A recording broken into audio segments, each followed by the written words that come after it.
Então, gente, estamos agora de novo no vídeo para as nossas aulas. Eu acho que semana que vem já tem a P1, né? Temos uma P1 marcada. Vamos ver até onde conseguimos chegar. Ainda temos uma parte aqui de contrato de transporte para finalizar.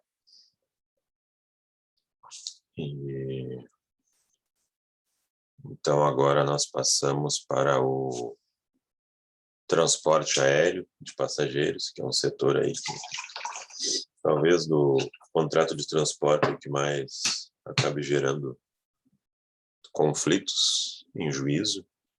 É uma matéria aí de direito do consumidor também muito forte, ao mesmo tempo que ela é contratual, e também acaba atraindo até outras legislações que não só o Código Civil e o Código de Defesa do Consumidor, inclusive legislação internacional.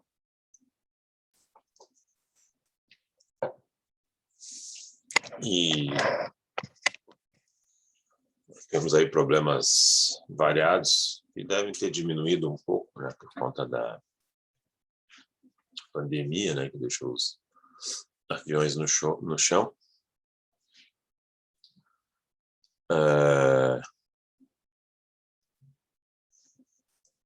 Mas normalmente a gente tem aí um saldo muito grande de perda de bagagem, atraso de viagens, perda de voos. Em geral costuma circular, né, um pouco em cima dessas questões aí. A questão de lesões corporais e morte já é mais difícil, justamente porque nesses aspectos as empresas tendem a resolver isto quanto antes para não ficar carregando aí um passivo. Né? E avião caiu, pagou, né? Não tem muito o que falar, não tem muito o que dizer.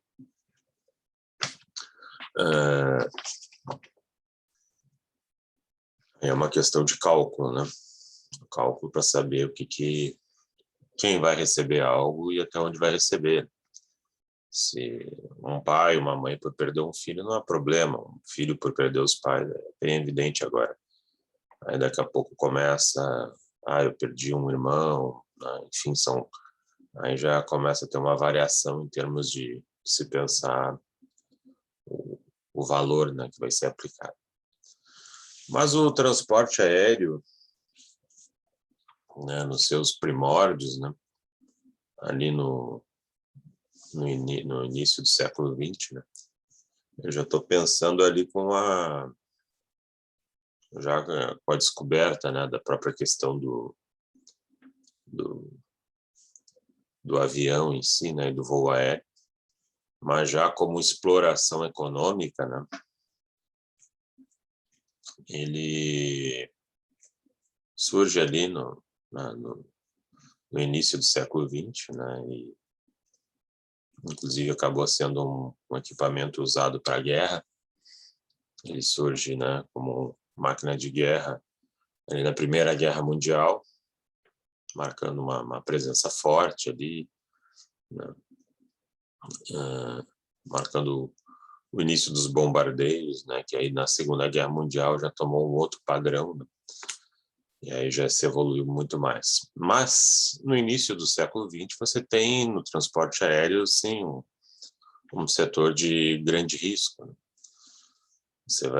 Vocês não tinha como precisar quando vai ocorrer ou não uma tempestade, por exemplo. Hoje você tem tudo isso daí já sendo respondido pelo pessoal de terra e também pelo computador do avião. Você já consegue, né, evitar uma série de situações, inclusive fortes turbulências, ou ver como é que você vai sair, né, de alguns cenários. Naquela época não tinha, você voava abaixo, ainda no meio das nuvens, né? Então, era uma atividade meio heróica, assim. E aí, o que acontece? Sendo uma atividade de alto risco, né? e gerando também um número muito grande de acidentes e prejuízos, né? Você não pode sobrecarregar muito o setor com contínuas indenizações elevadas, sem limite, porque senão ninguém vai querer bancar. Nenhuma companhia vai querer assumir o risco, por mais que cobre caro uma passagem, ninguém vai querer assumir o risco de um acidente, né, com pessoas dentro, e aí tem que pagar valores muito elevados, né? E era necessário pensar em limites para um setor ainda insubsistente, né? Estava, enfim, começando ainda, né? A primeira aviação aérea aqui no Rio Grande do Sul, comercial, vem justamente com, não sei se veio algum antecedente, mas vem com a Varig, né? Aviação rio-grandense. E ainda com um avião fluvial, né? Ele aterrissava no Rio, né? E fazia algumas rotas aqui internas.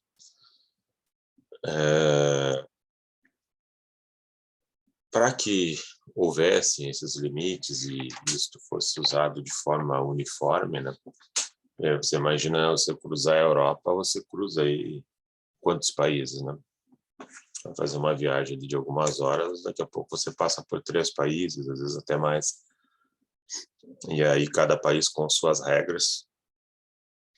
Aí ficava realmente também alto risco para a empresa aérea ter que conviver com esse emaranhado de normas, né, e imaginar onde vai ser mais abrandado e onde não vai ser, né? Daqui a pouco até desistiria de viajar sobre algum país. Aí, vários países aí, mais de 100 países, em várias reuniões, acabaram construindo uma norma internacional chamada de Convenção de Varsóvia. Convenção de Varsóvia.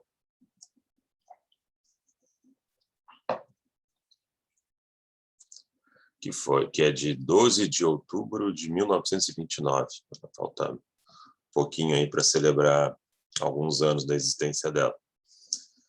Então, havia necessidade de unificação de regras, que os países adotassem, né, padrões semelhantes. Quando haverá responsabilidade, o que gera responsabilidade, até quanto vai um pagamento, né? De forma que parte do risco do desenvolvimento dessa atividade foi passado para o consumidor. Quando você diz que um setor vai pagar até tanto, ou um setor não vai pagar, você joga essa responsabilidade sobre quem está usando esse setor. E aí entenderam que, nesse caso, deveria ser feito isso sob pena de o serviço não existir. Então, o consumidor, o usuário, teria uma indenização até um certo padrão. Fora isso, arcaria por si com seus prejuízos.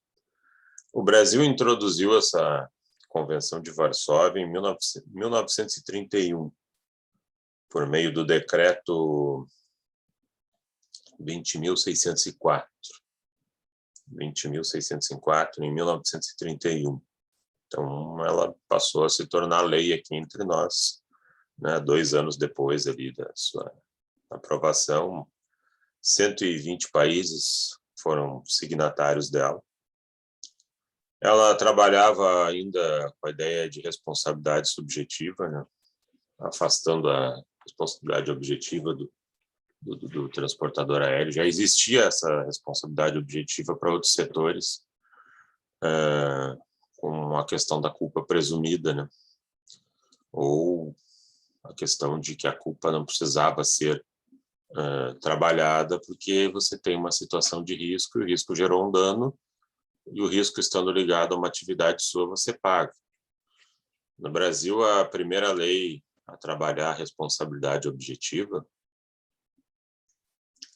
foi a lei da responsabilidade das ferrovias, né, do transporte por trem, uma lei de 1912. O transporte por trem também tinha, né, suas questões de insegurança, né? Tem, por exemplo, até a questão do incêndio, né? O trem está passando, por exemplo, por meio de uma plantação e aquela fricção entre a roda e o trilho pode gerar faíscas, né? Então, daqui a pouco, ali próximo ao trilho do trem, você tem um incêndio. Grudado ali no trilho do trem, você tem um incêndio. Ah, por que foi isso? O trem passou por ali, gerou uma faísca, estava seca a plantação, queimou e ele tem que pagar. Ah, mas não foi culpa do motorista? Não foi culpa de ninguém, num primeiro momento, né? Alguma culpa existe porque existe a insegurança de gerar uma faísca, né? Faz parte do negócio. Enquanto você não conseguir conter isso, as faíscas vão continuar sendo geradas e isso cai numa plantação e incendeia tudo. Então, se isso é uma decorrência da sua atividade, gerando dano, você paga. Essa é a ideia da responsabilidade objetiva. Mas não foi isso que foi atraído para a responsabilidade do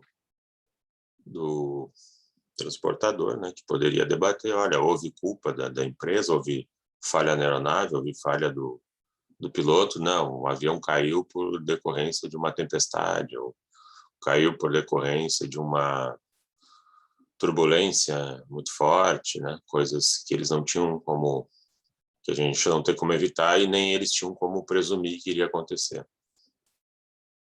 Então, existia esse contexto. E ainda tinha um limite, né, a primeira versão dela era baseada em dólares norte-americanos. Tinha um limite indenizatório de $8.300 para questões envolvendo morte ou lesão corporal.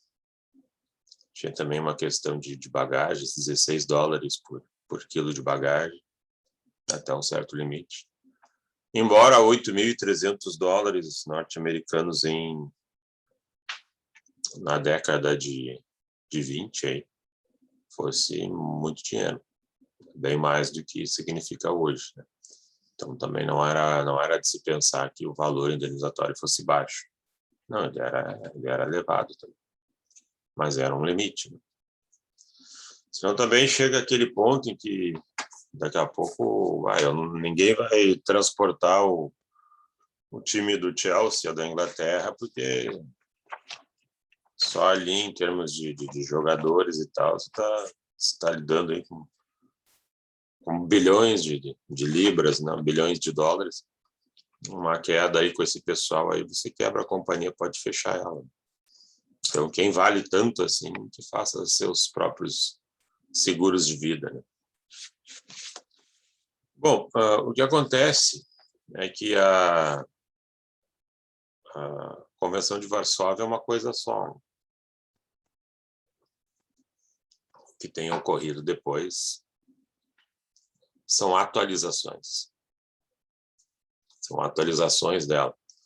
Aí, às vezes, ela acaba sendo chamada pela última atualização, mas, na verdade, ela continua sendo a Convenção de Varsóvia.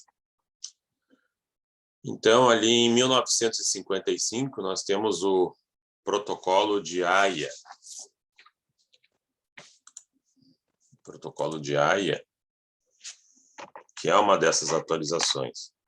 Até porque o que acontece? Para você atualizar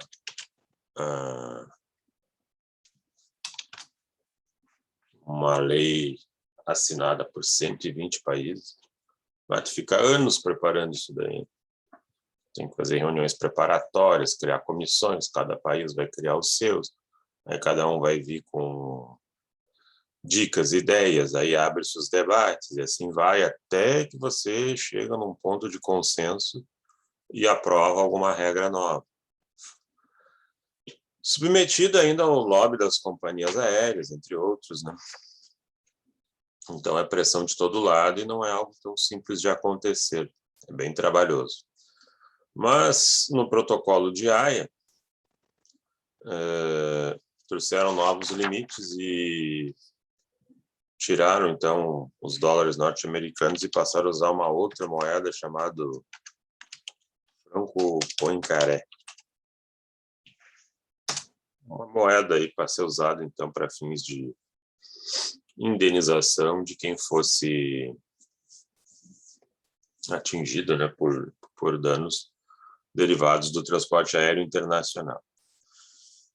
E ali tinha um limite para a morte, lesão corporal grave, de 250 mil francos Poincarés, o que era um representativo na época de 16 mil dólares norte-americanos. Basicamente, estava dobrando a indenização da primeira versão da Convenção de Varsóvia. O Brasil, né, também introduziu esse protocolo de Haia aqui no território nacional, através do decreto 56.463 de 65, 56.463 de 65. Mantinha-se ainda a responsabilidade subjetiva do transportador, né, tendo que se provar a culpa grave dele ou dolo, para se buscar a indenização.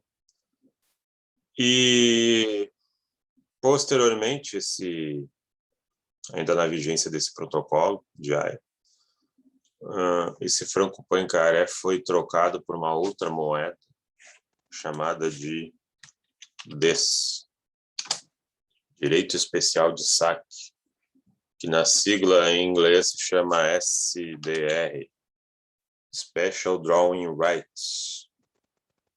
Isso aqui é um indexador usado pelo FMI, Fundo Monetário Internacional, e ele equivale mais ou menos a 1,1 dólar norte-americano. É quase o valor da moeda norte-americana, às vezes um pouco mais, um pouquinho mais. A gente, em 89, passou a usar também esse indexador, através do decreto 97.505, de 89, passou a usá-lo também. Hoje, com o valor do dólar aí, talvez esse DES aí chegue aí na casa aí de quase 7, quase representando aí a unidade 7, né? E o que acontece? Aí a gente tem a última alteração mais significativa na Convenção de Varsóvia, que é a chamada Convenção de Montreal, de 1999.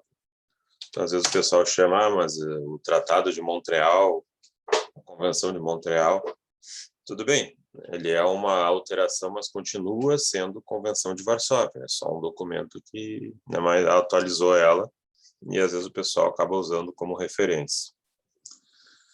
Pois bem, nessa daqui, existe uma possibilidade de que alguns países possam até abrir para indenizações acima do teto que ficou especificado. O teto dela para morte, né, ficou 100 mil DES, hoje daria aí, entre nós, algo em torno aí de 600 mil reais. Até um valor maior até do que a grande massa de indenizações por perda de vida que a gente tem aqui. A vida no Brasil, pelo menos no ambiente judicial, me parece que vale muito pouco ainda.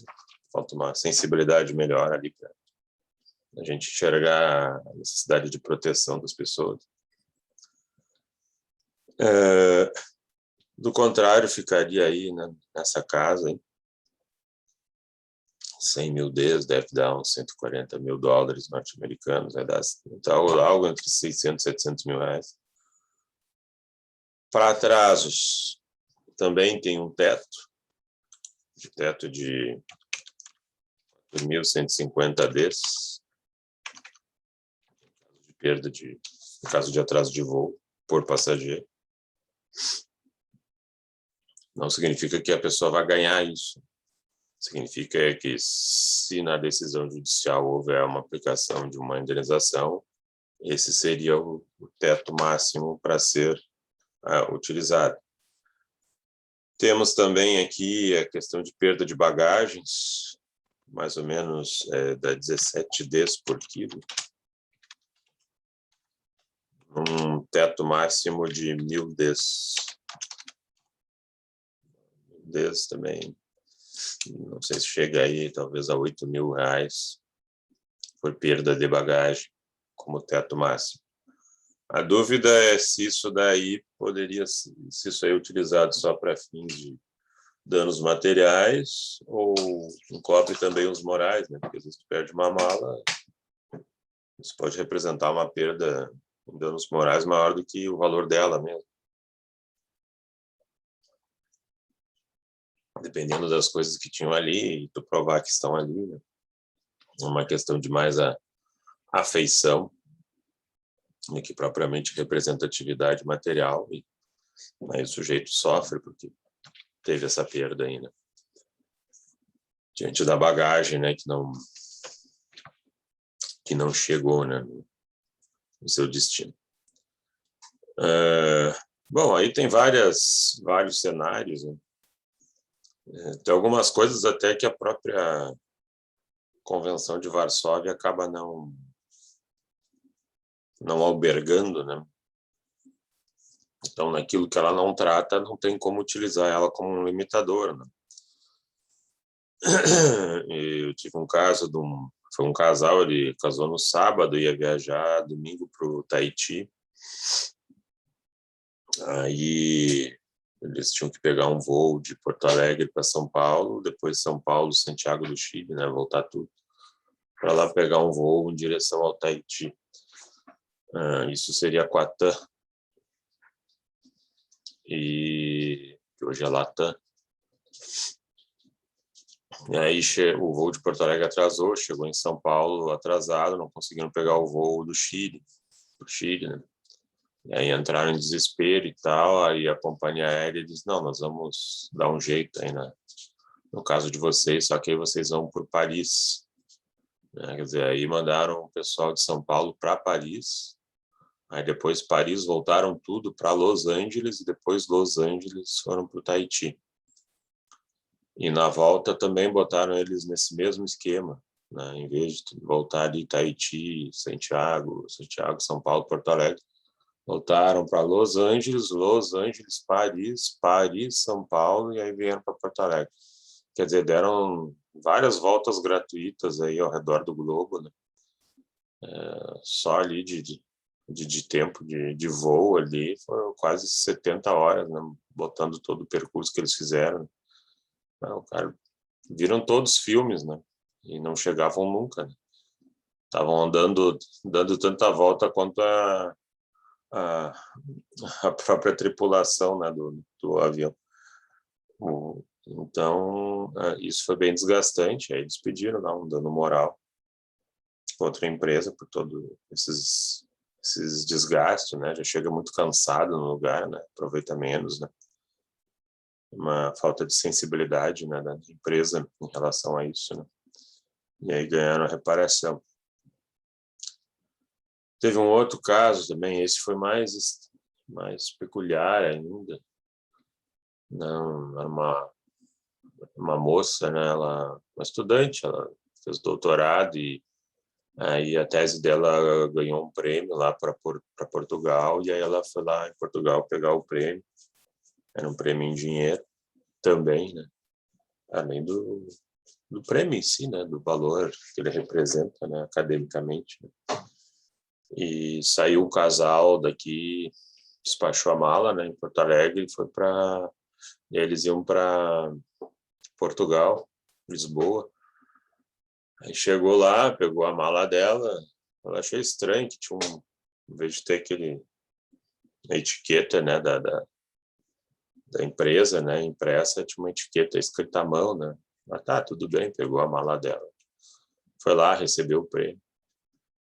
Aí voltou para o Brasil. E aí, quando chegou ali em Campinas, né, Viracopos, né? Aí ela saiu do avião, tinha um monte de policial federal armado, tal.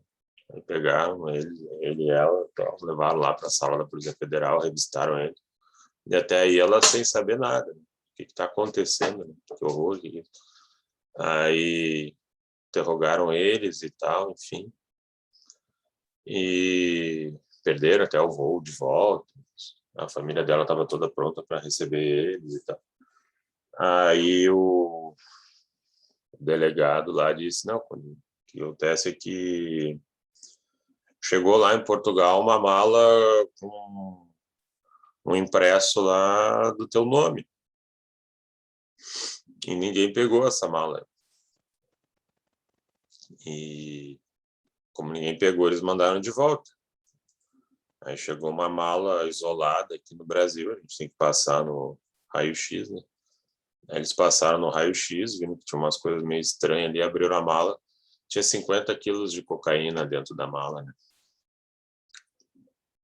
Tinha 50 quilos de cocaína, eu nem sei quanto é que dá isso em dinheiro, mas é muita coisa.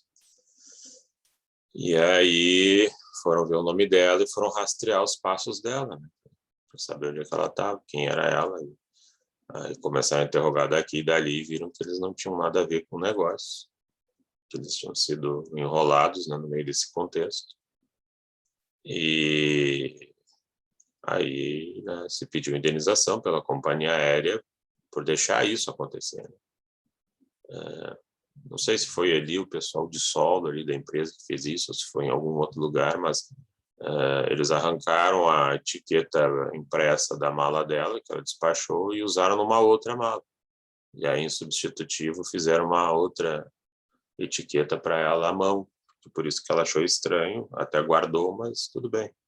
Não foi reclamar nem nada. E aí chegou e aconteceu tudo isso. Se fosse lá em Portugal, meu Deus, estava presa lá. Né? Até tu contar essa história aí, provar que tu não tem nada a ver. E podia ter sido presa no Brasil também. Mas aí se entrou com a ação e a empresa fez um acordo. E também não colaborou nada com imagens, enfim, possivelmente porque ela saiba que isso acontece internamente, né? Deve ter sido talvez até coisa de funcionário dela, ou de funcionário do aeroporto. Tem umas quadrilhas aí que fazem isso, né? Vira e mexe fazem isso. Os caras vão se sofisticando e não estão nem aí, né? Total falta de empatia, né? Implodir a vida de um terceiro, porque o psicopata é assim mesmo, né? Ele não quer nem saber do resto do mundo, o que importa é ele. E aí deu esse problemão aí, que obviamente na Convenção de Varsóvia não tem nada falando sobre isso. Mas aí, fora essas situações aí, o que acontece? O problema da Convenção de Varsóvia é saber até onde ela é aplicável ou não, né? Entre nós.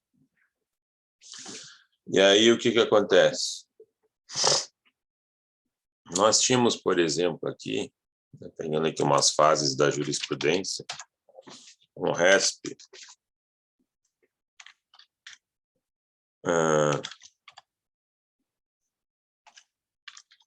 RESP 293-118 de 2001, dizendo que, no STJ, que vale a Convenção de Varsóvia nos seus aspectos limitativos. Porque a Constituição Federal, quando fala de dano moral e material, ela diz, olha, uma vez que ocorrer, tem que pagar.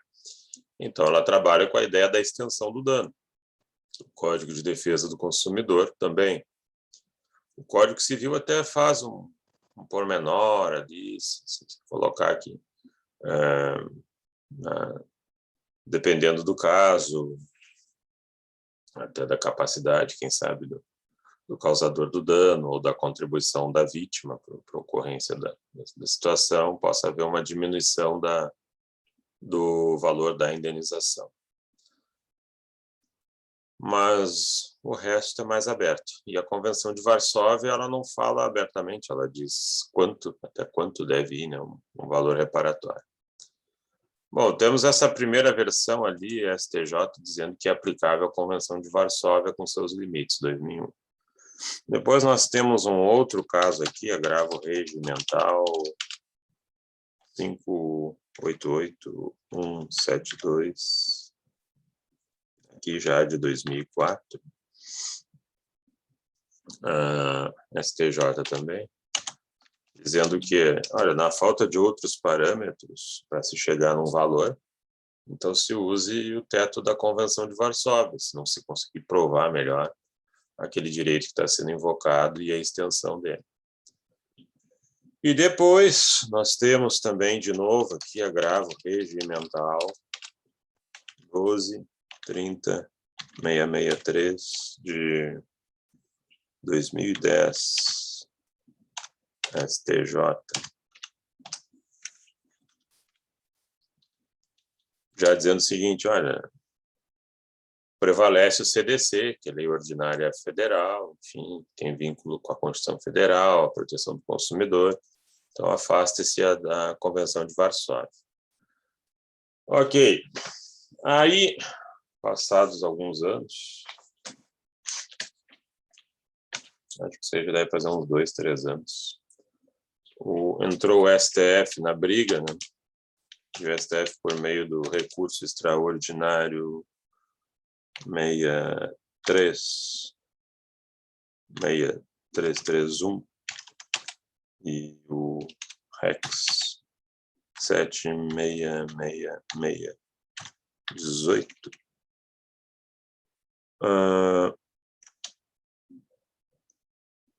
recursos extraordinários com repercussão geral, não, que se decidiu ali deveria ser usado pelas instâncias inferiores.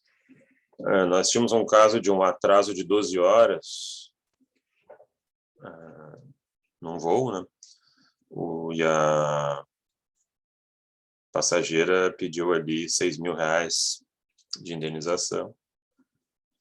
E o STF, por 9-2, por maioria, entendeu que a Convenção de Varsóvia superava o CDC entre nós, né, que tem ali o artigo da Constituição, artigo 178 da Constituição, que diz que o Brasil, né, assina tratados internacionais que ele tem que respeitar, e que ficaria meio estranho a gente ter esse tratado internacional, mas aí colocar ele de lado em razão da Lei Ordinária Federal. Aí se passou a usar, então, naquilo que a Convenção de Varsóvia prevê, se passou a usar os limites dela. Naquilo que ela não prevê, evidentemente ela não é aplicável. Prescrição de 5 anos, que seria o caso aqui, por danos ocorridos no transporte aéreo, caiu para 2, isso que eu acho muito pesado, 2 anos é pouco, dependendo do tipo de dano. Mas o STF diz, então, que a Convenção de Varsóvia deveria prevalecer. Por outro lado, a gente tem aqui, eu vou só fazer um share screen aqui. Nós temos no transporte aéreo nacional, nós temos a Lei 7.565 de 86, que é o Código Brasileiro de Aeronáutica, CBA. Esse sim, entre nós, a gente afasta ele e vai pelo CDC, se consegue provar que o dano é maior. Ali tem valor até que eu acho desatualizado. Ele era fixado em OTN. Em caso de morte ou lesão, 3.500 OTNs, o que daria ali em 2020, R$73.000. Atraso no transporte, atraso em voo, até 150 OTNs, R$3.100. Mesma coisa para perda de bagagens. Isso, Código Brasileiro de Aeronáutica, mas esse se costuma deixar de lado. Tá? Então, aqui nós temos um case. Inaplicáveis as disposições limitativas do Código Brasileiro de Aeronáutica e da ANAC, pois o Código de Defesa do Consumidor é lei de caráter geral que disciplina todas as relações de consumo, inclusive transporte de passageiros e suas bagagens. Apelo desprovido, 2017, Tribunal de Justiça do Rio Grande do Sul. Depois eu ponho esse slide ali para vocês ali no Moodle. E ainda temos aqui a portaria, sugiro também dar uma conferida nessa aqui, portaria 141 de 2010 da ANAC. A portaria ela teve que fazer como decorrência de uma ação civil pública do Ministério Público, e aí o o judiciário obrigou a ANAC a intervir nesse setor, também criando legislação a respeito. E aqui nós temos regras para questões de atraso, cancelamento e overbooking. Overbooking quando se vende a mais, né? Ou cancelamentos de voos, ou atraso de voos.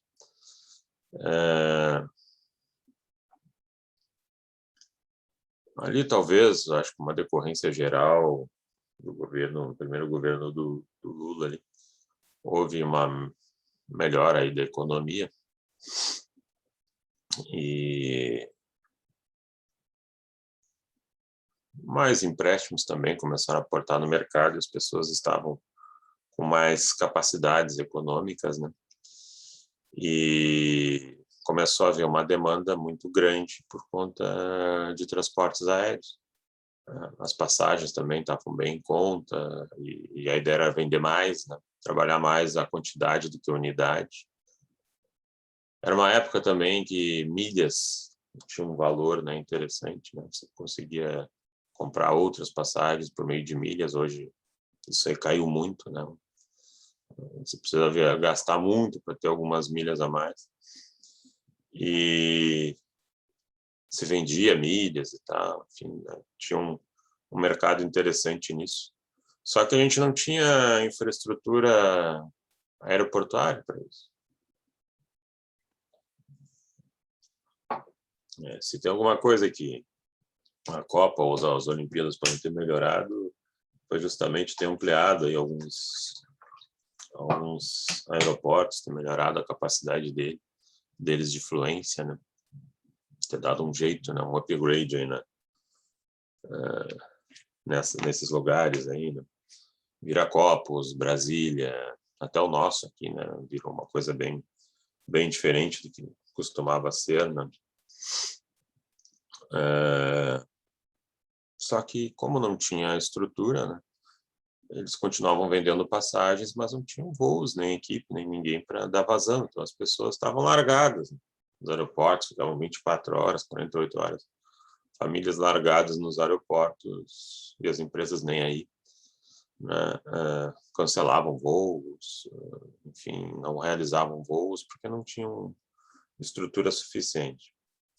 E aí o problema não era só a questão da indenização, mas era como acolher essas pessoas, né? Não adianta tu deixar ou dizer para o indivíduo, não sei quando é que vai sair, e o sujeito precisando voltar para algum lugar e não tem voo.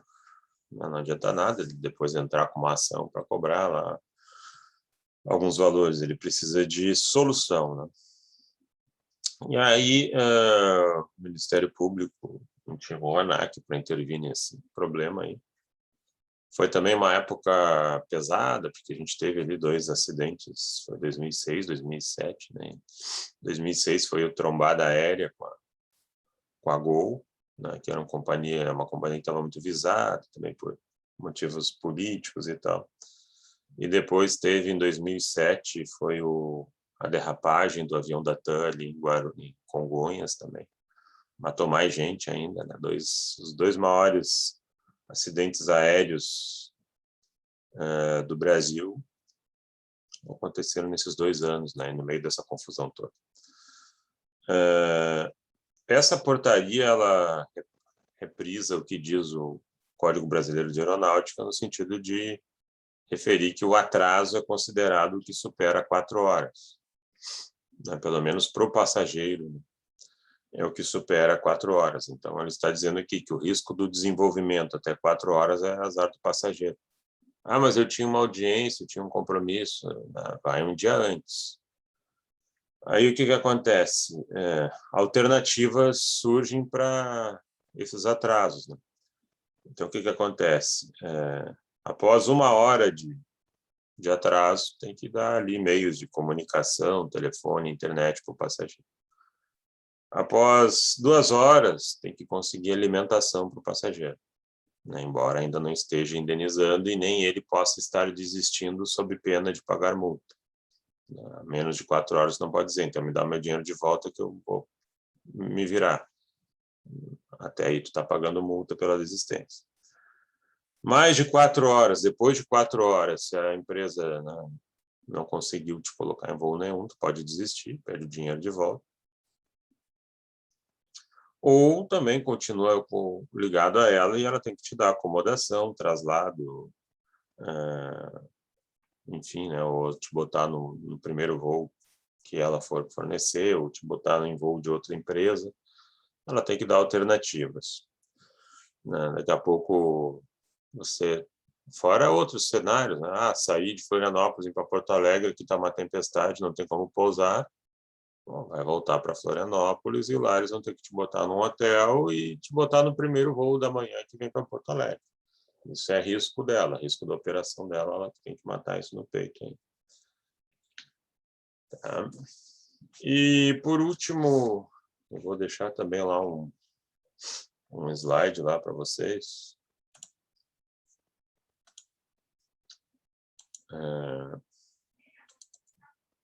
Que é uma proposta diferente até, envolvendo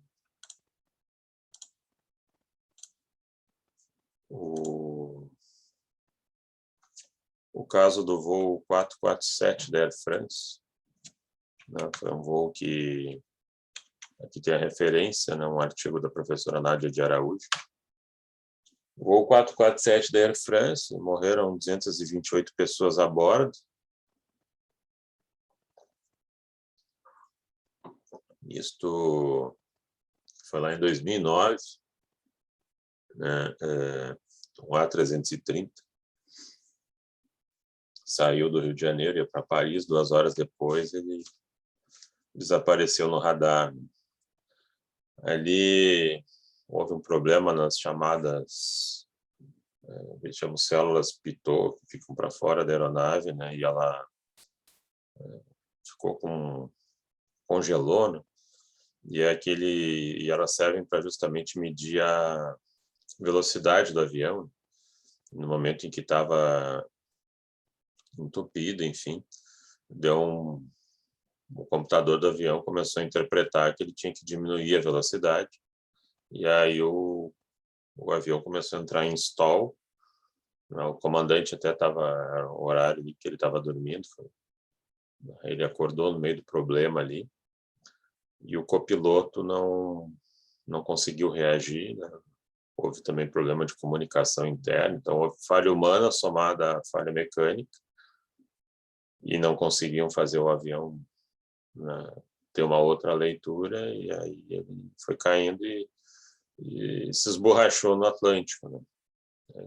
Todo mundo que estava ali morreu, né? E aí o que acontece, né? Ou você faz aí projeta aí umas 500 ações judiciais, no mínimo, dos parentes, né, que perderam essas vítimas, né? E aí a gente tem tanto a questão da dor moral, né? O dano moral, né? O sujeito perdeu lá um filho, perdeu um pai, né? Conheço uma moça, uma mulher, né, daqui, ela perdeu, o pai dela era um cirurgião famoso da Santa Casa, e morreu ele, morreu a esposa e morreu a irmã dela, e ela ainda estava grávida. Então, quer dizer, não tomou um strike, perdeu a família dela, né? E perdeu todo o principal registro dela, né, de vida, né, morreu com eles, né? E ainda não pôde enterrar, né? Pior é isso, porque não se achou todos os corpos, né? Ficou tudo espalhado lá, não sei se conseguiu se achar tudo ou só partes, uma coisa bem horrível. Mas aconteceu, né? Culpa mecânica, culpa humana, né? O grande problema do transporte aéreo é que não tem acostamento, né? Então, só resta cair. E aí, o que acontece? Tinha já... Na verdade, a primeira ideia de indenização nesse contexto aqui, eu acho que ela vem de um acidente que aconteceu com o Fokker 100, acho que era Guarulhos até. Deu um problema na turbina dele e ele caiu antes de chegar na pista, lá, ou logo depois do voo, e aí atingiu casas também, que ficam ali ao redor de Guarulhos. O Fokker 100 também é um avião visado aí sobre problemas que ele acabou apresentando. A TAM Tinha uma época aí que basicamente era só o tal do Fokker 100, depois esse avião aí entrou numa lista negra aí, de problemas com turbina. E lá também houve uma questão de buscar esse tipo de solução, e aqui também a gente já tinha um plano de indenização que vinha lá do derrapagem aérea lá de 2007, da TAM, lá em Congonhas. A sorte, por assim dizer, é que ele derrapou e entrou num prédio sólido da TAM, que era um prédio de cargas. Então, quer dizer, morreram as pessoas de dentro do avião e no solo, muito poucas. Imagina se ele entrasse lá num conjunto habitacional em várias torres que tem ali perto, né? E, assim, aí a desgraça era muito maior. Mas aí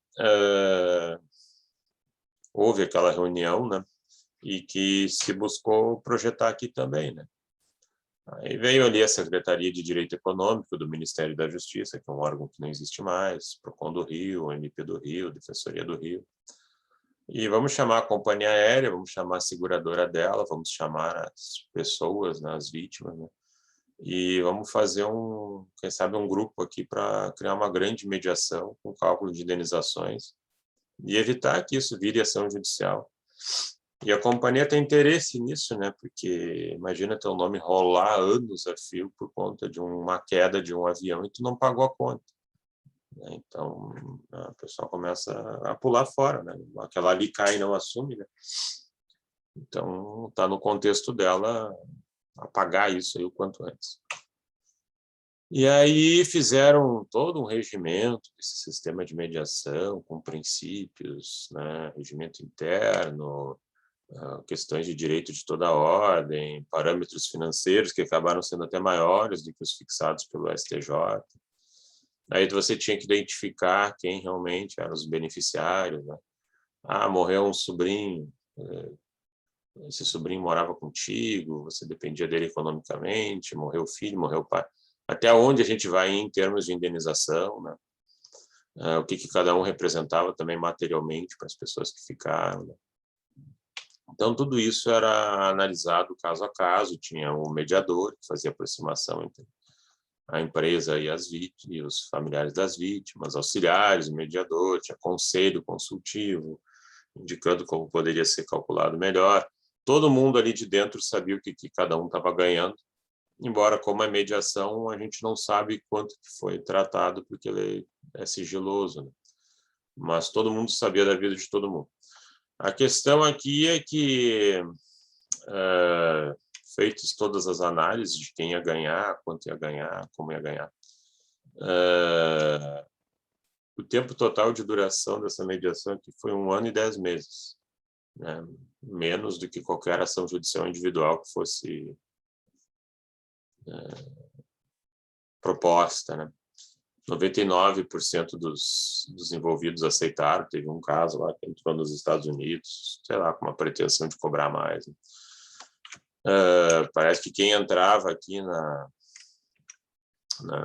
questão ali, a pessoa, o familiar que entrasse ali em questão de 3, 4 meses, ele já saía com o dinheiro pago, né? Ele saía com o dinheiro depositado, então era bem rápido. Até porque se a pessoa entra com uma ação judicial, enquanto ela não acaba, o calvário também não acaba. Você fica sofrendo ali em cima daquela ação, né? Vendo ela andar e nada se resolve. E depois, quando se resolve, também te dá aquele vazio, né? Porque, queira ou não, era aquela ação judicial que ainda criava um certo link mais forte com o evento em si, com a pessoa, né? Isso acontece muito em demandas de família, né? A gente observa na prática, né, que é meio estranho pensar, mas essa ação de pensão que não acaba nunca, ou um divórcio que não acaba nunca, ainda que seja sobre a ótica de uma briga, é o que liga as pessoas, porque depois que você encerra uma ação dessas, ou até mesmo um inventário lá com brigas na família, acaba a necessidade de contato entre eles, né? Então, não, se já era uma família que brigava e daqui a pouco faz o inventário está resolvido, né? O que vai acontecer? Cada um vai para o seu lado e ninguém precisa mais ver o outro. Então, a morte do processo, o encerramento de um processo, por mais litigioso que seja, ainda assim é o fim do contato, né? Então, por isso que a gente vê que algumas ações não acabam nunca, porque as pessoas não querem deixar, né? Inconscientemente não querem deixar, porque é a única coisa que as vincula, enquanto elas não souberem usar algum outro tipo de comunicação não bélica, né? Mas é isso aí. Alguém ficou com dúvidas aí em transporte aéreo? Alguém tem alguma dúvida? Professor, tem uma dúvida. Uhum. Eu não sei se o senhor já chegou a comentar sobre o Sky Pledging, uma coisa assim. Que é, por exemplo, quando eu compro uma passagem para, enfim, Fortaleza e tem uma escala em Brasília. E essa escala seria mais barato eu parar ali do que comprar uma passagem em si para Brasília. Uhum. Não sei se tem alguma amparação legal sobre isso. As companhias aéreas não querem que o cara faça isso aí, mas está dentro do direito do consumidor, né? Sim. Porque às vezes eu vou comprar isoladamente para Brasília, mas aí isso é mais caro do que eu comprar para Fortaleza com escala em Brasília. Aí chega em Brasília, tu sai do avião e era isso, né? Sim. Então é um direito Tá. Uhum. que te assiste, né? Tá, obrigado. Nada.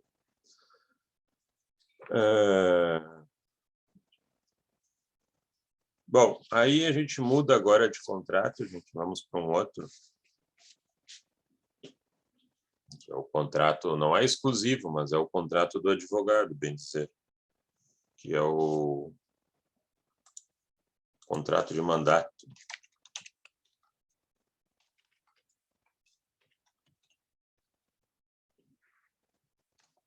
Contrato de mandato. O contrato de mandato ele não é exclusivo do advogado, mas é o que a gente usa, né, para nos vincular ao cliente. A atuação do advogado é uma prestação de serviço. Só que não é uma prestação de serviço geral, né, que cai lá naqueles artigos da prestação de serviço genericamente considerada. Ela é uma prestação de serviço diferenciada. O próprio Código Civil acaba remetendo muitas das questões desse mandato judicial para a lei própria, né? No caso, o Estatuto da Advocacia. Né? Mas aqui a gente pode já observar alguns detalhes que são inerentes, né? Não só no caso do advogado, mas a outros casos de mandato. Ele é um contrato, né? O mandato é um contrato pelo qual alguém recebe de outrem, um contrato pelo qual alguém recebe de outro poderes para, em seu nome,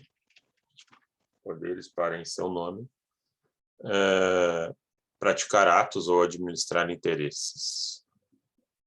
Praticar atos ou administrar interesses. Então, eu posso ter um procurador para vários fins, seja para fins judiciais ou não. Eu posso ter um procurador para vender uma casa minha, né? Instituir um procurador para cuidar da minha vida financeira e outros detalhes. A procuração não é o contrato. A procuração é um instrumento que representa o mandato. Ali eu estou descrevendo os poderes que eu dei para o meu procurador.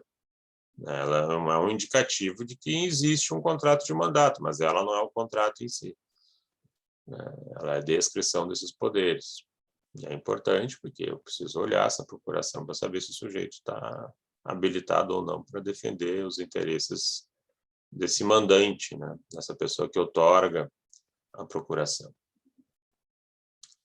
Como partes, nós temos, né, o mandante, que é digamos assim, é o dono do interesse a ser protegido, e o mandatário, né, quem vai representar esse mandante, né, nos cuidados com esses direitos a serem protegidos. A abrangência do mandato, ela em princípio envolve todos os atos. Todos os atos podem ser praticados por mandato, salvo algumas questões aí que realmente são incompatíveis ou que a lei proibiria. Nós podemos casar por mandato. Artigo 1542, aqui eu já vi casos de dois conhecidos, um deles estava casando com uma outra moça, né, que estava na Inglaterra e não tinha como vir para cá. E aí ela instituiu um procurador aqui. ela instituiu um procurador. No dia lá do civil, estava ele e o procurador dessa moça. Aí estavam os dois lá, naquela cena ali. Os dois, inclusive, eram amigos também. E o procurador disse sim, mas pela sua mandante, né? Por quem lhe outorgaram a procuração, mas tem que ser uma procuração por instrumento público, né? Dom Pedro I casou por procuração, porque não dava tempo lá, precisava casar, não dava tempo de esperar a imperatriz lá da Áustria, Leopoldina, vir para cá. Então, para que não perdesse, né, o negócio, né, porque questão de casamento até início do século XX, aí, acho que até a Segunda Guerra Mundial, aí, em grande parte, era negócios, né, era business. A camada pobre da população nem casava, né? Acabava se juntando, porque quando muito casava na igreja, porque não tinha dinheiro também para isso.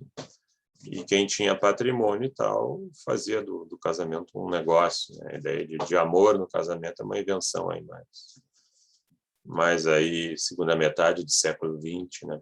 Até então, era um business, né? E aí ela mandou um procurador, né? Instituiu um procurador que veio para cá e casou com Dom Pedro I.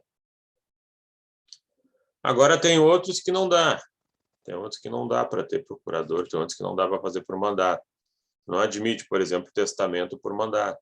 Ah, vai lá e faz um testamento em meu nome. Não tem validade. Serviço militar. Ah, eu vou botar um procurador para fazer o serviço por mim. Também não dá. Mandato eletivo. Ah, eu vou botar um procurador meu lá para ficar nas sessões da Câmara, lá me substituindo enquanto eu não estou lá. Também não pode. Nem no poder familiar, né? Você institui como procurador alguém para te substituir como pai ou mãe, né? Também não pode. Então, tem coisas aí que o mandato não é compatível, tem que ser realmente aquela pessoa, porque eles são extremamente personalíssimos, né? Às vezes até um contrato de obrigação de fazer infungível não admite mandato. Você contrata um cirurgião plástico X, no dia tem um outro lá, não quero um X, né? Então, tem isso. Características do mandato. Ele é um contrato, então, inicialmente personalíssimo, intuito persone, mas pode haver uma figura que a gente chama, e já vamos tratar, que é dos chamados subestabelecimentos. Então, você pode botar alguém também para exercer esses atos aí, que foram te passados, né, dependendo do caso, né, se a situação aceita isso. O mandato, ele vem da figura latina, na tradução de manu datum, de mãos dadas. Então, ele representa o quê? Confiança, né? Confiança entre ambos, né? Então, é a base dele, né? Então, por isso que ele tem esse contexto personalíssimo e uma eventual transmissão de poderes a outros depende de autorização do mandante, né? Que ele também permite que aconteça nesses moldes aí. De regra, o mandato, quer dizer, não digo nem de regra, né, mas ele pode ser não solene ou solene. Pode ser não solene ou não solene. O artigo 656 do Código Civil admite o mandato verbal e tácito. Ele admite o mandato verbal e tácito, 656 do Código Civil.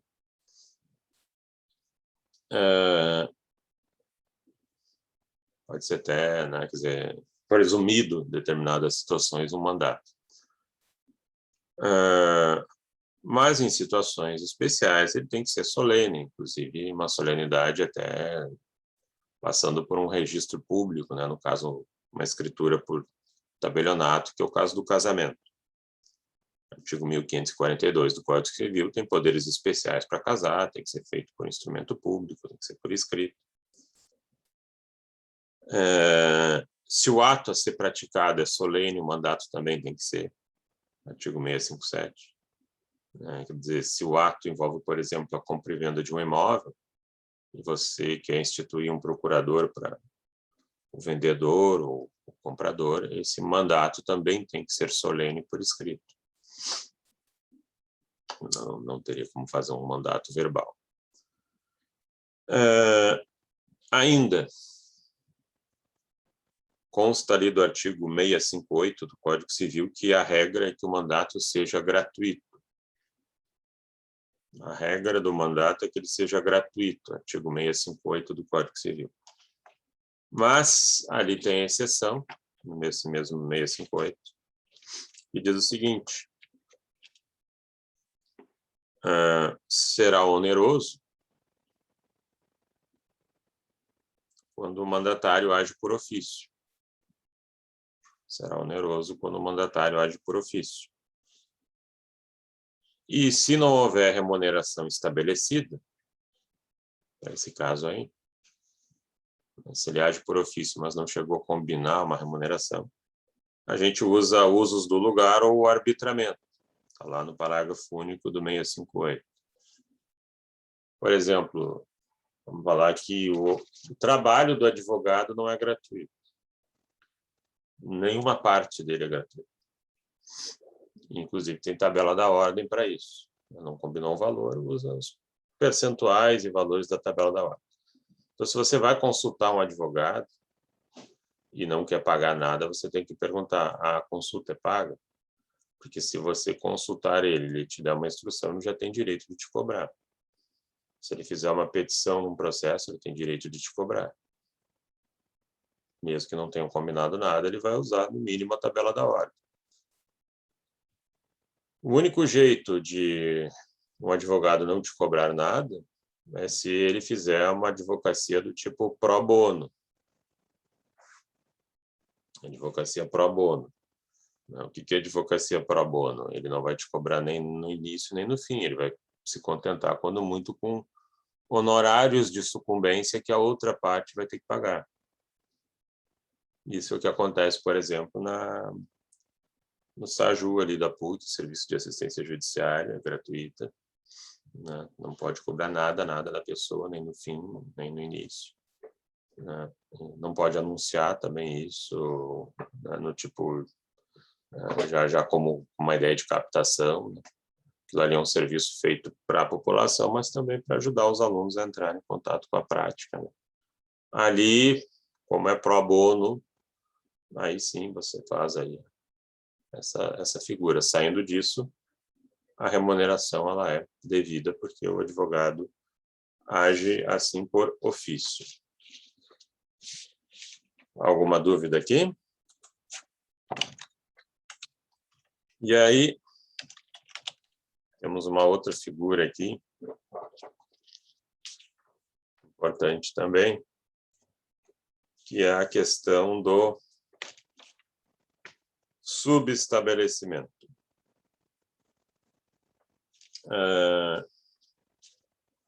Primeira ideia, temos ali o artigo 655 do Código Civil. Ainda que o mandato seja por instrumento público, o subestabelecimento pode ser por instrumento particular, quer dizer, me passar uma procuração feita em tabelionato, eu posso fazer um subestabelecimento no escritório mesmo, subestabeleço os poderes para fulano de tal, sem precisar passar pelo tabelionato.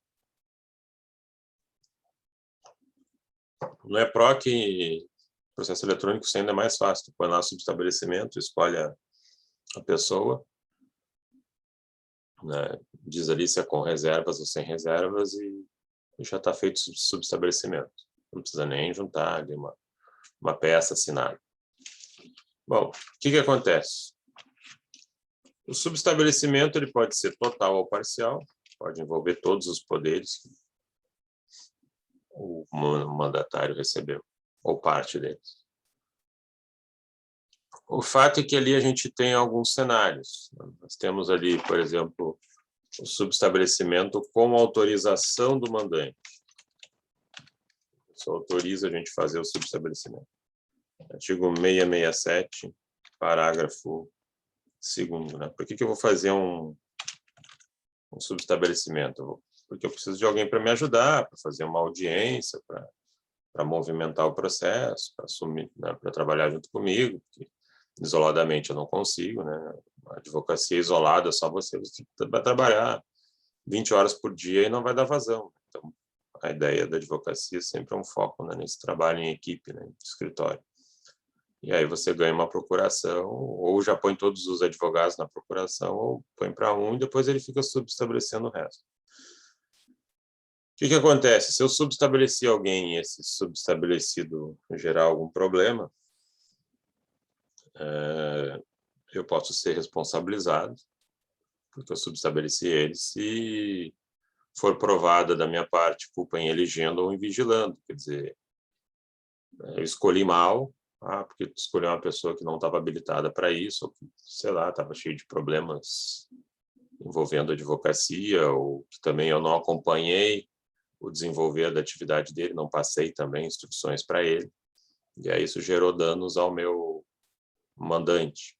Aí eu poderia responder por isso. Mas desde que fique provado que eu agi com culpa em algum momento na minha relação com esse subestabelecido, né? Aí existe uma outra situação aqui que é sem autorização. Subestabelecimento sem autorização. Artigo 667, parágrafo 1º e 3º, CC. Primeiro, os atos que o subestabelecido praticar não vinculam o mandante, porque tinha uma proibição, né, digamos assim, de subestabelecer. Então, não obriga o mandante. Mas, se caso, por algum motivo, houver prejuízos, né, ao mandante, o mandatário responde, né, responde por esses danos, né? Inclusive em caso fortuito, salvo se realmente aquilo ali fosse acontecer de qualquer maneira. Mas como você não poderia subestabelecer, não se trata nem de provar a culpa ou dolo, porque já é o dolo, né? Você não pode subestabelecer e vai lá e subestabelece, se houver prejuízo, você paga, né? Não precisa nem provar a culpa, é quase como objetivar essa conduta do mandatário que subestabelece sem poderes. Também aqui nós temos uma situação que a gente poderia falar de procuração omissa. Não proíbe, mas também não libera.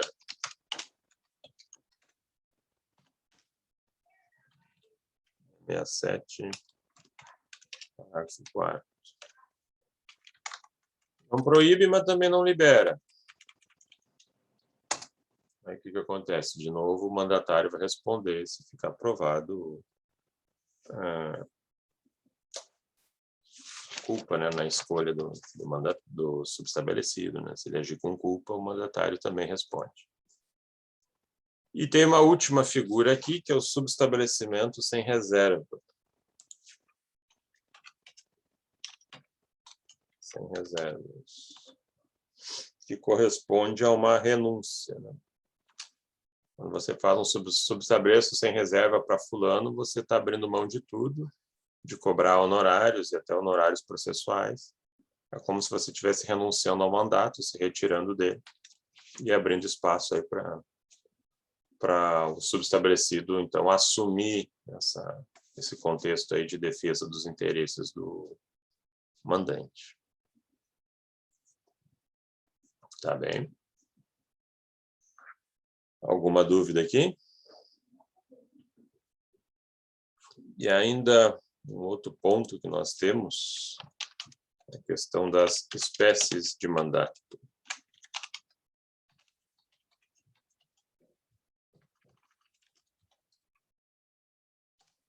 Espécies de mandato. Esses itens aqui, eu dividi eles sempre em dois aspectos para confrontar um com o outro. A primeira última espécie que nós podemos chamar é o mandato expresso e tácito.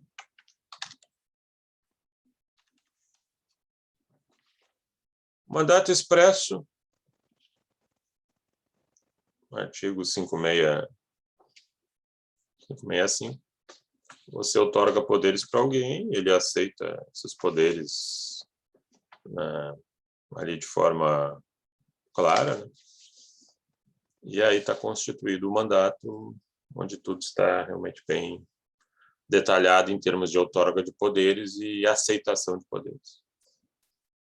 Mas existem situações em que alguém age na proteção de interesse de outros e isto não chegou a ser combinado. Mas o agir das pessoas mostra que existe esse comportamento de mandato, existe essa aceitação de mandato. Nós temos ali, por exemplo, o artigo 1643, 1.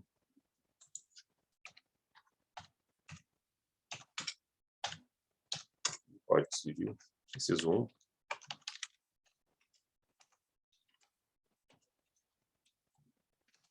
Ele diz o seguinte: os cônjuges não precisam de autorização de um de outro para comprar coisas para casa. Imagina, o cara chega lá no caixa do Zafari, lá, tem anel de casado, e aí o caixa pergunta: tu tá comprando aí, né, comidas aí, material de limpeza, tu tem procuração da tua esposa para permitir tu fazer essas compras aí? Seria um absurdo, né? A vida iria parar, né? Então pressupõe-se que ele esteja comprando em benefício mútuo, né? Talvez ela pudesse olhar meio torto, assim, 2 caixas de cerveja, tem certeza que a tua esposa te autorizou, né? Aí, talvez, quem sabe, né? Mas, de regra, é benefício mútuo. Então, não precisa ter uma convenção de mandato e procuração expressa para permitir que um cônjuge compre coisas da casa em benefício mútuo, tendo que carregar sempre uma procuração junto. Temos ali também, por exemplo, 1324, na coisa comum. Na coisa comum, entende-se que há um mandato implícito, tácito, em relação àquele coproprietário que administra e cuida da coisa. O que é muito comum, né? Sempre tem um bem lá que pertence a 3, 4, e é um que assume, que cuida, que leva a coisa, que administra a coisa, e o resto fica ali só esperando os resultados positivos, né? Então, eles não chegam a dar uma procuração dizendo que ele pode fazer isso, né? Você pode cuidar da coisa, você pode administrar a coisa, porque o agir dele e a aceitação deles sem oposição fazem presumir que existe um mandato, configurando aí um caso de mandato tácito. Nós temos também aqui o contexto de mandato verbal e escrito. Artigo 656 também. Verbal, se a lei não exigir por escrito. Agora, se a lei exige que ele seja por escrito, o mandato também o será. Se o contrato precisa ser escrito, se é instrumento do contrato a ser celebrado ser escrito, o mandato também tem que ser escrito. E se for escrito, aí depende do que diz a lei, né? Você pode aí ter instrumento particular ou público. Aqui nós temos o artigo 656, 654 e 657 do Código Civil. Se ele for escrito, pode ser instrumento particular ou público.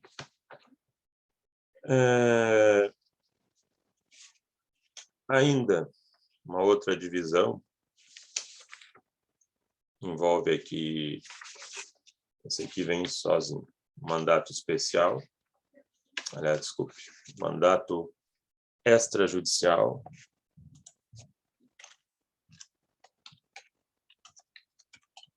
e judicial. O extrajudicial é chamado, deixa eu escrever aqui a palavra, o extrajudicial, botando aqui no chat, né? É chamado de ad negócio. Artigo 661 do Código Civil. O mandato ad negócio, chamado mandato em termos gerais, ele tem poderes limitados que dizem respeito à manutenção, conservação do interesse do mandante. Eu te dou uma procuração para tu cuidar do aluguel que está em vigência lá envolvendo a minha casa, cobrar dele, autorizar benfeitorias, enfim, algo nesse sentido aí. O que seria um padrão comum em termos de locação. Mas isso não me dá poderes, por exemplo, para vender a casa, para onerar a casa, para daqui a pouco permitir sublocação da casa. Aí já foge do padrão conservação normal. Aí eu tenho que sair desse contexto do ad negócio. E aí eu tenho que fazer aqui, só para puxar o link, eu tenho que fazer um mandato especial.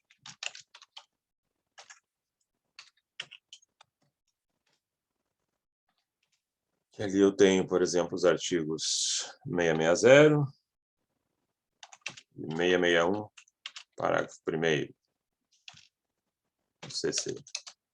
Aí eu tenho que descrever poderes especiais que fogem do contexto da administração em geral. Aí eu tenho que dar poderes para vender a casa, para sublocar a casa, para gravar a casa com outros, tem que estar tudo bem descrito ali nesse mandato. Que é a única maneira que vai legitimar a minha conduta e vai vincular o mandante. É um mandato que não confere poderes, não tem validade perante o mandante. A ideia é que o mandante se torne obrigado a honrar esses atos que o mandatário está praticando em nome dele. Senão não haveria sentido em dar procuração para alguém. E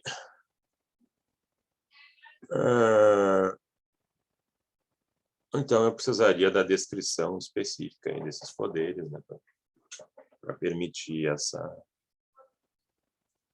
essa ação aí. Pergunto para vocês, alguém tem alguma dúvida aqui de mandato? Do que nós estamos falando? Mandato, transporte aéreo, alguma coisa assim? O mandato expresso não é a mesma coisa que escrito? O mandato expresso. Que, na verdade, no expresso, tu deixa descrito, né, todos os poderes que tu está conferindo. Né? Mas tu até talvez pudesse ter um mandato escrito, né, mas não com todos os poderes. Né? E aí uma parte dele pode ser presumível, né, dependendo do contexto ali em que está ocorrendo. Né? Quando eu falei ali do tácito, né, tu tens artigos de lei, né, e isso é o que te protege a agir, né, aí foge da questão da insegurança. Tem dispositivos de lei que fazem presumir que tu está atuando em prol do interesse de outros, porque eles não colocaram posição nenhuma. Então, tu pode ter até um início de um mandato escrito, mas não com todos os poderes desenvolvidos ali.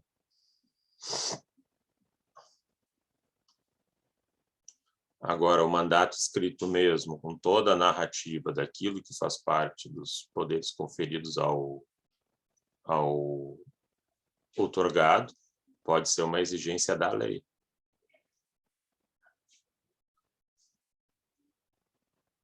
Não sei se era isso. Sim, tá ok.